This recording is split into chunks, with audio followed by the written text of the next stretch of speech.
사랑하고 축복합니다. 이번 주일 말씀은 시편 24편 3절부터 6절까지 말씀입니다. 제가 말씀을 읽어드리겠습니다. 여호와의 산에 오를 자 누구며 그의 거룩한 곳에 설 자가 누구인가? 곧 손이 깨끗하며 마음이 청결하며 뜻을 허탄한 데 두지 아니하며 거짓 맹세하지 아니하는 자로다. 그는 여호와께 복을 받고 구원의 하나님께 의를 얻으리니 이는 여호와를 찾는 족속이요 야곱의 하나님의 얼굴을 구하는 자로다. 아멘. 우리는 성경을 읽고 또 곰곰이 생각해야 참된 믿음의 생활을 할 수 있음을 압니다. 그 이유는 성경은 우리에게 더 좋은 것, 더 중요한 것을 선택하라고 말하고 있기 때문입니다.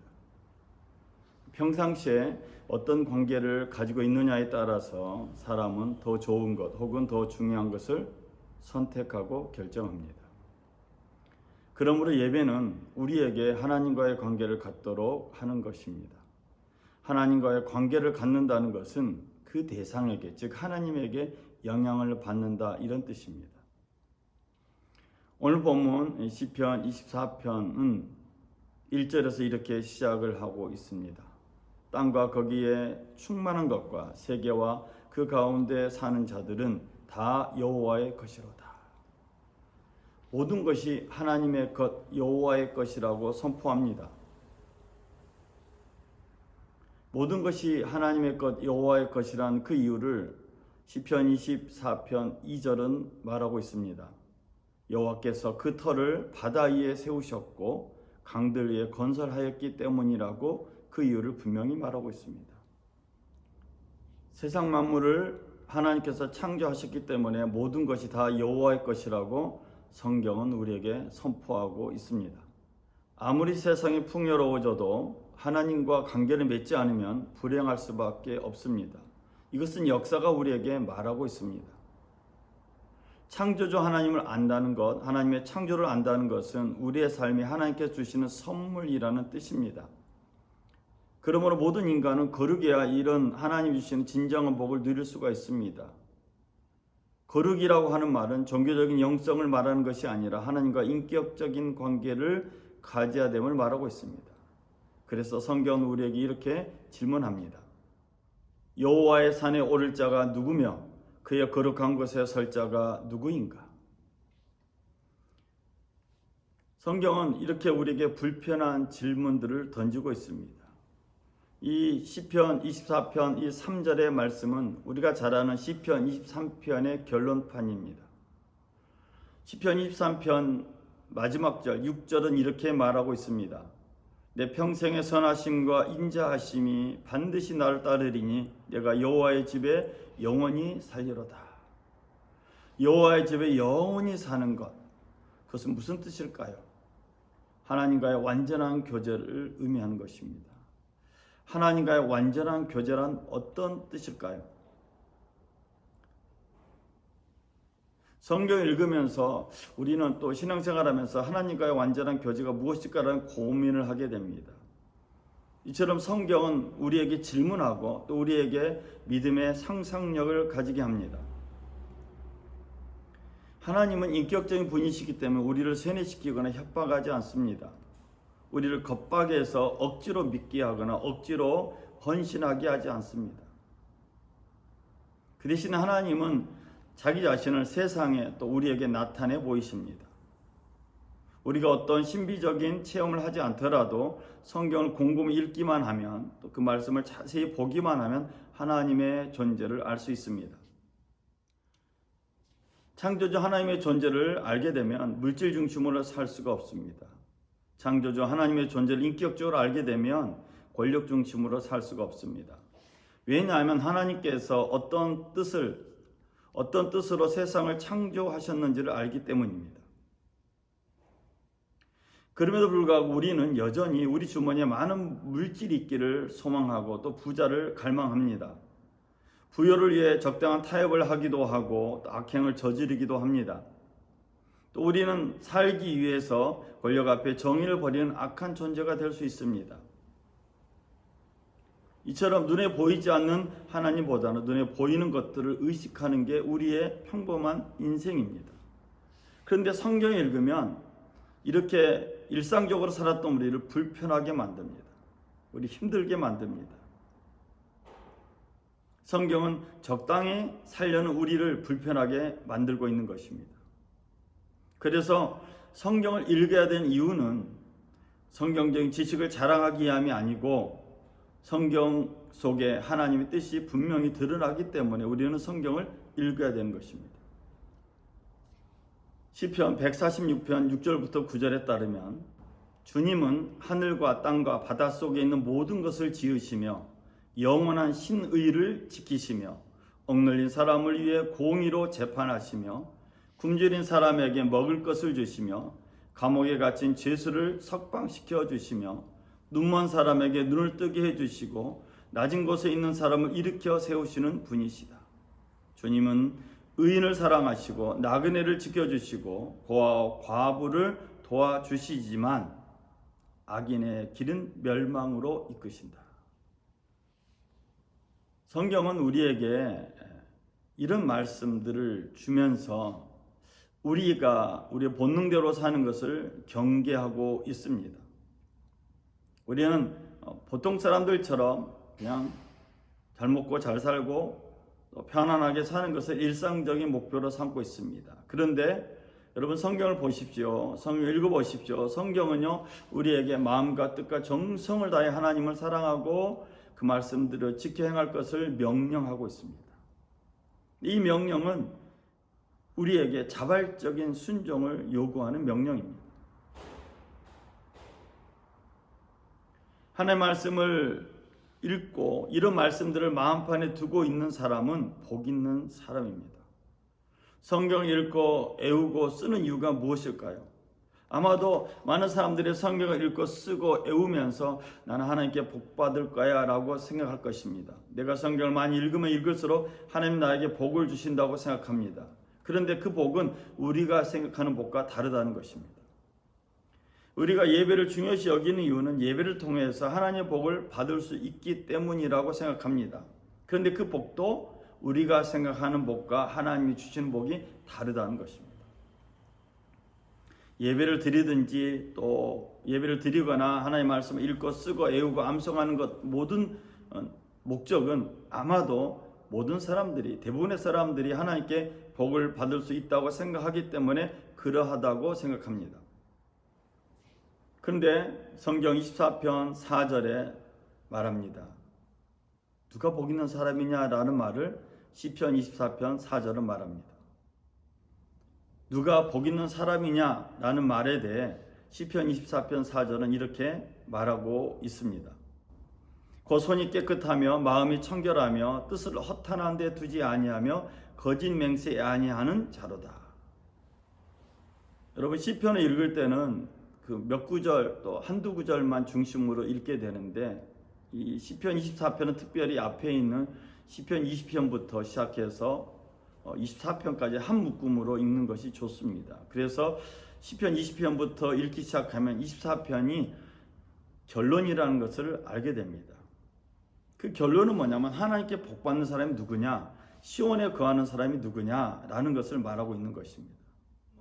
성경은 흐름이 있어서 그 흐름을 따라 읽을 때 그 뜻이 분명하게 드러나는데 오늘 성경은 창조주 하나님을 알게 되면 그 창조주 하나님부터 복을 받는 사람은 누구냐라고 말할 때 그는 시온에 거하는 사람, 즉 거룩한 곳에 거하는 사람, 하나님의 산에 거하는 사람인데 그 사람은 누구냐라는 질문에 대해서 이렇게 답하고 있습니다.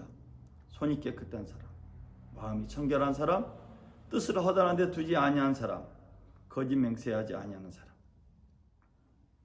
이 사람들은 오늘 우리 성령 시대에 살고 있는 우리식의 관점으로 보면 성령의 기름 부음 받은 사람입니다. 하나님의 존재를 문자적으로 알고 있다가 또 그 문자적인 속에 하나님이 인격적으로 다가와서 우리의 눈을 뜨게 하고 우리의 귀를 열게 합니다. 그리고 그 말씀이 우리 가운데 들어옴으로 말미암아 무신경하게 살았던 우리를 예민하게 만들기도 합니다. 또 편안하게 살았던 우리 마음을 불편하게 만들기도 합니다. 이런 과정을 통해서 우리는 하나님의 말씀에 영향을 받게 됩니다. 하나님의 말씀에 영향을 받게 되고 하나님과의 관계에 영향을 받게 되는 것이 성령의 기름 부음입니다.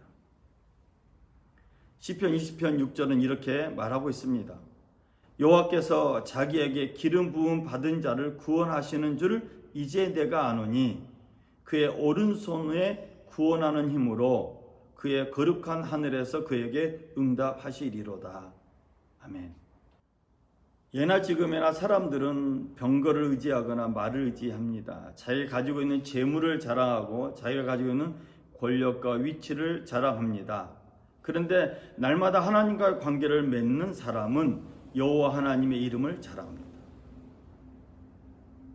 날마다 기도하고 예배하고 찬송하고 말씀을 읽는 사람은, 그 말씀을 곰곰이 생각하고 묵상하는 사람은 하나님과의 관계를 통해서 세상의 방식을 따라 살지 않습니다. 물론 세상의 영향을 받죠. 그러나 진정한 복이 무엇인지 깨닫게 되고 무엇이 더 중요하고 무엇이 더 좋은 것인지를 선택하게 됩니다.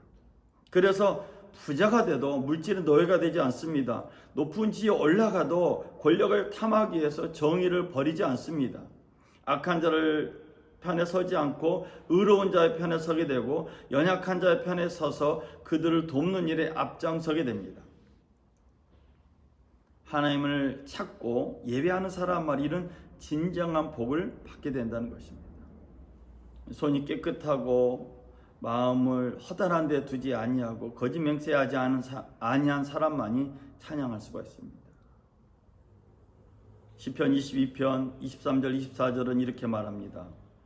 주님을 경외하는 사람들아 너희는 그를 찬양하여라. 야곱의 자손아 그에게 영광을 돌려라. 이스라엘 자손아 그를 경외하여라. 그는 고통받는 사람의 아픔을 가볍게 여기지 않으신다. 그들 외면하지도 않으신다. 부르짖는 사람에게는 언제나 응답하여 주신다. 여러분, 하나님은 고통받고 힘들어하는 사람들 외면하지 않습니다. 사람의 아픔을 가볍게 여기지 않습니다. 부르짖는 사람에게 응답하시는 분이 하나님이십니다. 그러므로 이런 하나님의 존재를 아는 사람만이 찬양하는 것입니다. 여러분, 찬양은 우리의 카타르시스를 느끼게 해서 하는 것이 아닙니다. 하나님의 존재 앞에 경외감을 가지고 하는 것이 찬양입니다. 그래서 찬양은 하나님의 존재를 알아야 할 수가 있습니다. 물론 기술적으로 찬양할 수 있죠. 노래 잘하는 사람이 찬양할 수 있는 것처럼. 그러나 찬양은 하나님의 영으로 하는 것입니다. 왜냐하면 그 대상이 만군의 주님, 창조주 하나님으로 영광의 왕이시기 때문입니다. 저는 오늘 시편 24편을 중심으로 창조주 하나님이라는 제목으로 말씀을 나눴습니다. 코로나 상황이 다시 위중해져서 오늘 예배가 대면 예배 마지막이고 이제 2주 동안 비대면 예배로 드려야 되는 상황이 되었습니다. 저희는 정부의 방침에 따라 비대면 예배로 예배를 준비하고 있습니다. 비대면 예배가 되면서 또 코로나 4단계가 되면서 함부로 누구를 만날 수도 없고 또 자중해야 되는 때라는 것을 우리가 너무나 잘 알고 있습니다. 이럴 때 우리는 하나님 말씀을 더 가까이 함을 통해서 창조주 하나님을 만나고 그 하나님의 존재를 경험하는 우리 평화의 가족들 되시길 주의 이름으로 부탁을 드립니다. 깨끗한 손과 해맑은 마음을 가진 사람이 되기를 주의 이름으로 부탁을 드립니다. 헛된 우상에게 마음이 팔리지 않는 사람, 거짓 맹세하지 않는 사람, 그래서 하나님의 나라에 거룩한 곳에 설 수 있는 우리 평화의 가족들 되시길 주의 이름으로 부탁을 드립니다. 이런 사람들은 성경에서 말합니다. 주님께서 주시는 복을 받고 구원하시는 하나님으로부터 의롭다 인정함을 받는다고 말합니다. 소망하기는 우리 평화의 가족들 모두가 하나님께 인정받기를 소망합니다. 세상에게 인정받기보다는 하나님께 인정받음으로 하나님께 영광을 돌리며 하나님이 주시는 그 복을 나누고 베푸는, 그래서 다시 전도하고 다시 선교하고 다시 구제함으로 그리스도의 인의 향기를 나타내는 우리 평화의 가족들 되시길 주의 이름으로 부탁을 드립니다. 우리가 다시 예배당에서 모여서 예배 드릴 때까지 여러분의 가정이나 여러분의 모든 삶의 현장이 창조주 하나님으로 가득 차길 소망하고 기도하겠습니다. 여러분 매일같이 매 순간순간마다 하나님 의지함을 통해서 하나님의 영광을 나타내는 우리 평화의 가족들, 믿음의 가족들 되시길 주의 이름으로 부탁을 드립니다. 기도하겠습니다. 사랑의 주 하나님 아버지, 코로나 상황이 더욱더 심해지면서 모든 사람이 어려움을 겪고 있습니다. 특별히 자영업자들이 많은 어려움을 겪고 있는데 주님, 평화의 가족들을 비롯한 모든 우리 대한민국 사람들이 이 어려움을 이겨내게 하시고 극복할 수 있도록 능력을 더하여 주옵소서. 특별히 영상으로 예배드리는 모든 우리 믿음의 가족들, 평화의 가족들에게 창조주 하나님의 존재가 임하게 하여 주시고 그 말씀을 따라 예배하고 찬양함을 통해서 하나님께 응답받는 능력 있는 그리스도인들 되게 하여 주옵소서. 이 고비를 잘 이겨내서 하나님께 주시는 평안을 드리는 우리 대한민국이 되게 하여 주시옵소서. 우리의 모든 순간순간마다 함께 하신 주님께 감사드리며 우리 주 예수 그리스도 이름으로 기도드렸습니다. 아멘.